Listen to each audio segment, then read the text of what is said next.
ಬನ್ನೀಗ mutton liver fry ಹೇಗೆ ಮಾಡೋದು ಅಂತ ನೋಡೋಣ. ಮಟನ್ ಲಿವರ್ ಅರ್ಧ kg ತಗೊಂಡಿದ್ದೀನಿ, ತೊಳೆದಿಟ್ಕೊಂಡಿದ್ದೀನಿ. ಹಸಿಮೆಣಸಿನ್ಕಾಯಿ ಒಂದು 4 ಸೀಳಿಟ್ಕೊಂಡಿದ್ದೀನಿ, ಹಾಗೂ 2 ಈರುಳ್ಳಿ, ಕರಿಬೇವು ತಗೊಂಡಿದ್ದೀನಿ, ಅರಿಶಿನ ಪುಡಿ ಅರ್ಧ ಸ್ಪೂನು, ಉಪ್ಪು, 2 ಸ್ಪೂನ್ ಶುಂಠಿ ಬೆಳ್ಳುಳ್ಳಿ ಪೇಸ್ಟು, 1 ಸ್ಪೂನ್ ಜೀರಿಗೆ, 1 ಸ್ಪೂನ್ ಮೆಣಸು ಹಾಗೂ ಎಣ್ಣೆ ತಗೊಂಡಿದ್ದೀನಿ. ಈಗ ರುಬ್ಕೊಳ್ಳೋದಕ್ಕೆ ಒಂದು ಹಿಡಿ ಕೊತ್ತಂಬರಿ ಸೊಪ್ಪು ಹಾಕೊತಾ ಇದ್ದೀನಿ, ಒಂದು ಅರ್ಧ ಈರುಳ್ಳಿ, ಮೆಣಸು, ಜೀರಿಗೆ ಇಷ್ಟನ್ನ ನೈಸಾಗಿ ರುಬ್ಕೊಂಬರೋಣ. ನಂತರ ಈಗ ಸ್ಟವ್ ಆನ್ ಮಾಡಿ ಒಂದು ಬಾಣಲೆ ಇಟ್ಕೊಳ್ಳೋಣ.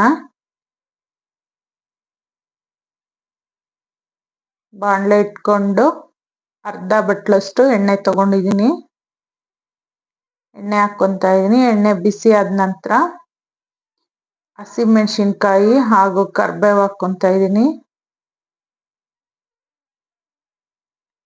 ಇದು ಚೆನ್ನಾಗಿ ಫ್ರೈ ಆಗಲಿ. ನಂತರ 2 ಚಿಕ್ಕ ಚಿಕ್ಕ ಈರುಳ್ಳಿ ಕಟ್ ಮಾಡ್ಕೊಂಡಿದ್ದಿದ್ವಲ್ಲ ಅದನ್ನು ಹಾಕ್ಕೊಳ್ಳೋಣ. ಇದು ಚೆನ್ನಾಗಿ ಫ್ರೈ ಆಗಲಿ.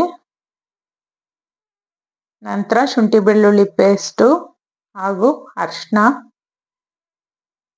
ಉಪ್ಪು ಹಾಕ್ಕೊತಾ ಇದ್ದೀನಿ.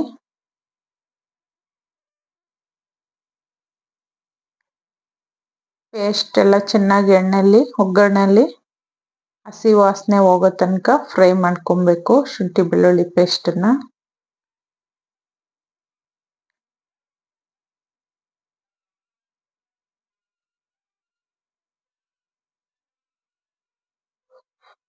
ಈಗ ನೀರು ಬಸ್ತಿಟ್ಕೊಂಡು ತೊಳೆದು ನೀರು ಬಸ್ತಿಟ್ಕೊಂಡಂಥ ಮಟನ್ ಲಿವರನ್ನು ಹಾಕ್ಕೊಂಡು ಚೆನ್ನಾಗಿ ಶುಂಠಿ ಬೆಳ್ಳುಳ್ಳಿ ಪೇಸ್ಟ್ ಒಗ್ಗರಣೆಯಲ್ಲಿ ಮಿಕ್ಸ್ ಆಗೋ ತನಕ ಫ್ರೈ ಮಾಡ್ಕೊಳ್ಳೋಣ. ಇದರಲ್ಲಿರೋ ನೀರಿನಂಶ ಎಲ್ಲ ಹೋಗಬೇಕು, ಅಲ್ಲಿ ತನಕ ಸ್ವಲ್ಪ ಮೀಡಿಯಮ್ ಉರಿಯಲ್ಲಿ ಫ್ರೈ ಮಾಡ್ಕೊಬೇಕು.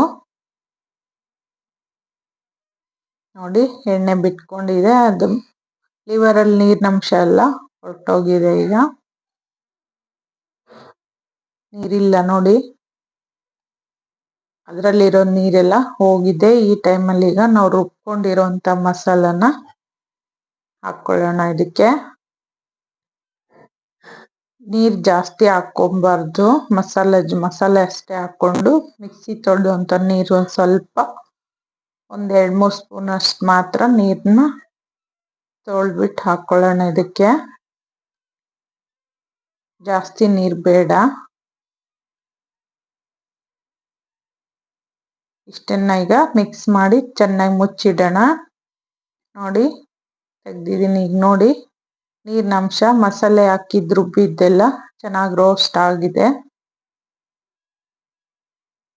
ಮಸಾಲೆ ಜೊತೆ ಎಲ್ಲ ಹೊಂದ್ಕೊಂಡು ಲಿವರ್ ಎಲ್ಲ ತುಂಬಾ ಚೆನ್ನಾಗಿ ಬೆಂದೋಗಿದೆ. ಈಗ ಮಟನ್ ಲಿವರ್ ಫ್ರೈ ರೆಡಿಯಾಗಿದೆ. ಎಣ್ಣೆ ಎಲ್ಲ ಬಿಟ್ಟಿದೆ, ಈಗ ಬೆಂದಿದೆ ಅಂತ. ಈಗ ಲಾಸ್ಟಲ್ಲಿ ಸ್ವಲ್ಪ ಕೊತ್ತಂಬರಿನ ಕಟ್ ಮಾಡಿ ಹಾಕ್ಕೊಂಡು ಮಿಕ್ಸ್ ಮಾಡ್ಕೊತಾ ಇದ್ದೀನಿ.